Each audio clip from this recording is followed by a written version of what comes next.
Quick, fresh, and unbelievably tasty Greek salad wraps.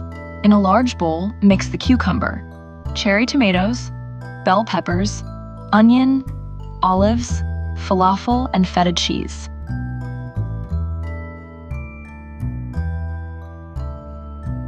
In a small bowl or jar, mix the olive oil, lemon juice, oregano, salt, and pepper. Pour over the salad and toss to combine. To assemble the wrap, spread hummus down the center of the wrap, lengthwise. Place a couple of strips of romaine lettuce over the hummus, then spoon half of the salad mixture into the lettuce. Fold the top and bottom of the wrap in, then roll it up tightly like a burrito. Slice in half and enjoy.